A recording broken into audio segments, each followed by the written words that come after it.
few that may know or may not know, there is a live action How to Train Your Dragon film coming out. They're going to have a big budget for that because majority of that film had a fuckload of dragons in it. So on to you guys at DreamWorks or whoever's the studio doing this. Good luck. But we've got our casting for the two main characters, Hiccup and Astrid. So playing Hiccup is Mason Thames. He played the little kid in the Black Phone that got kidnapped. And then Astrid is Nico Parker, who's been in she was Sarah and in the Last of Us TV series.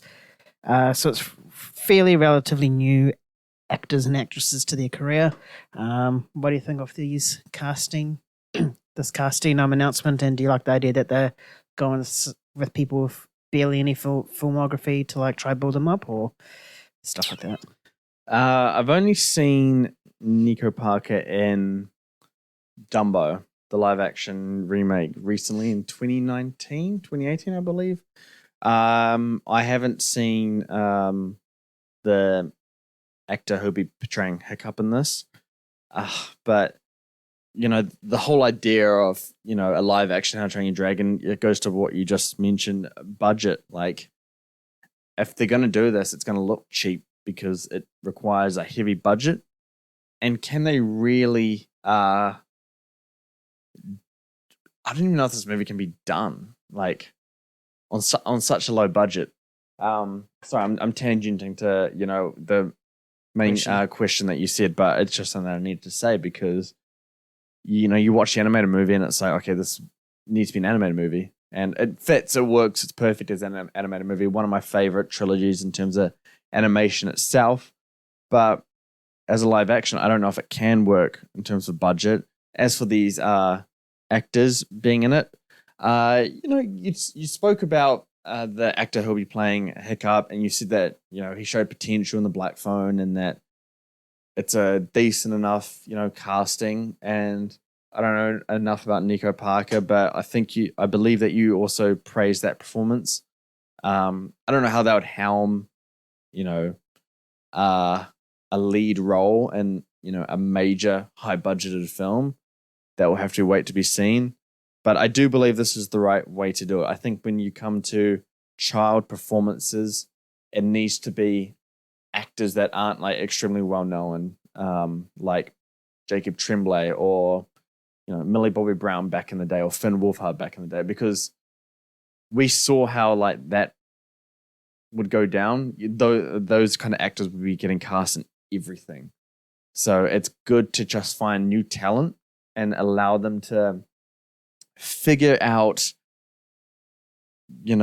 playing a role in such a massive, high-budgeted blockbuster movie, and then they don't work, then there's plenty of talent out there, so you can find that. But yeah, I from what you say, I trust that these two can actually pull off the roles. As for the movie itself, I can't find myself looking forward to it at all, just because I just don't think it works, and it's not going to be better than what we got. It can only be either the same or less. Exactly. I mean, name me a live action film from Disney that is on par with the original. There might be one. Jungle Book. Do you think that's on par or better? Jungle Book's good. It's actually really good. I wouldn't. Cinderella, Beauty and the Beast. No, not Beauty and the Beast. Aladdin. No. Jungle Book might be. That's probably as close as I'd go. Yeah. So yeah, I win this cast when you show me this news of this How to Train Your Dragon live action. Yeah. I said to you straight, I was like, I don't like this. Was this ages ago when it was announced? When it was first announced, yeah.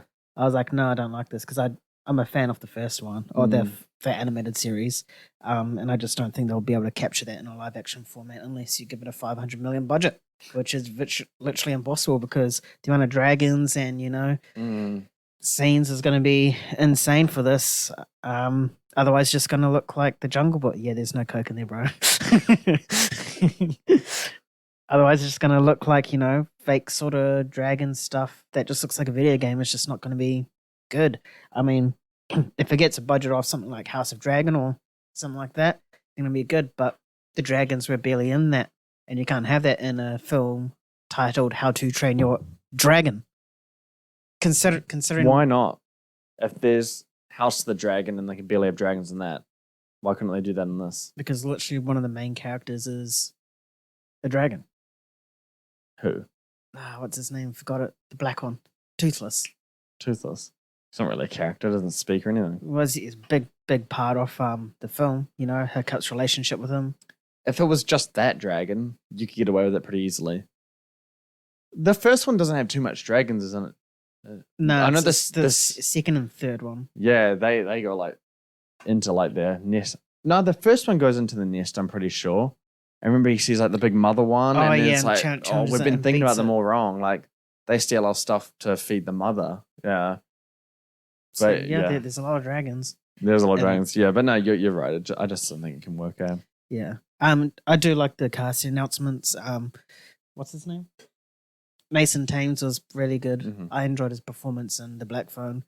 He showed like a real good, like emotional and sort of scared sort of kid. So it'd be nice to see him play like a nervous, somewhat character.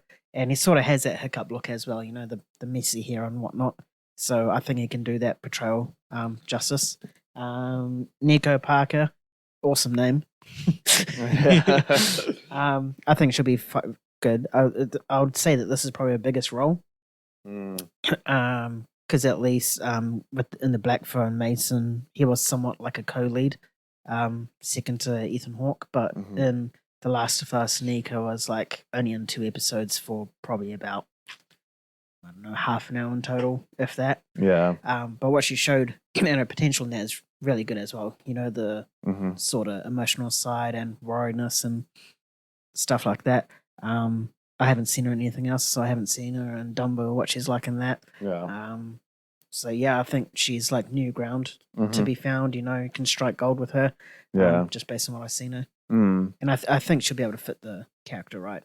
Of Yeah. Astrid as well. Yeah. When I think about voice actors and some of the best all time, things that come to me are Tom Hanks as Woody, Tim Allen as Buzz Lightyear, not Chris Evans, Ellen DeGeneres as Dory. Robin Williams as Genie. Of course, yep. I'm not naming them all, but I'm just naming some that come to mind because there's quite a few out there. Jason Bateman's Zootopia. We'll keep going, but Jay Baruchel as Hiccup. It's very hard for me to imagine anyone else voicing or playing that role because it feels iconic to that character. Do you agree? And could Mason really make his mark in this? Is it replaceable? Maybe because he does, unless his voice drops, he does have that sort of like Mm. high pitched sort of, voice Yeah, to him, which there's- is what forgot the actor's name already, the original one. Yeah. Did in the animated films, so I Mhm. think he could nail that. Mm. In terms of Astrid, like she wasn't that big Yeah, or scene yeah. stealing in the animated films, Mhm. so Nico can literally make that role her own. Yeah. But yeah, I think Mason could. He will never be as good as the original Right. because that's just the way I think. Is that he can't top the original, Yeah. but he can get very damn close, or at least do it justice, which I think he has potential to. Interesting. So if they were to do like a live action Toy Story, yeah, I know, but stick with me here, please, Disney. If you are listening, please don't do that. They are gonna fucking do that. We No, all know it. just do Toy Story 5, 6, and 7. Just don't make this live action. But if they did, and they had actors, could they we obviously saw Chris Evans fail, but my main question here is, could those an actor in a live action make their mark in such iconic roles in terms of voice performances? Or would you rank like, say Tom Hanks and Tim Allen a step above what Jay Baruchel brought to Hiccup? League above The league above. Is it because of the legacy of the franchise or the performances itself? both. Both. Fair enough. Yeah. Both easily. I mean, Mm. when you said best voice actors in an animated film, he wasn't even on your list. No, I was saying that he was part of it. Ah, right. I said that I'd put him in that category. Right. Well, if you Yeah. mention that to anyone, they're going to say the three that we mentioned. Ellen DeGeneres, Genie, Tim Allen, Genie as well. Genie. Yeah, Robin Williams.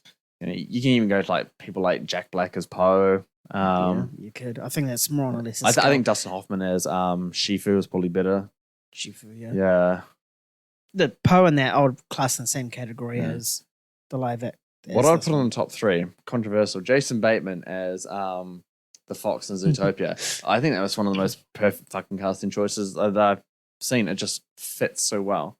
Especially with his personality as well. Yeah, but now that we're talking about this, I kind of want to do like a list and like figure out the top 10 of this. We should do that. We should do more because I know that there's podcasts out there where they like say MCU phase 1 and then they rank it according to like, I don't know, S grade, A grade, B grade. Mm-hmm. So maybe we could do something like that. Yeah. Have like S because S is like the top 10, then you got your A's and then your B's B, and C, then D, C's. E. Yeah.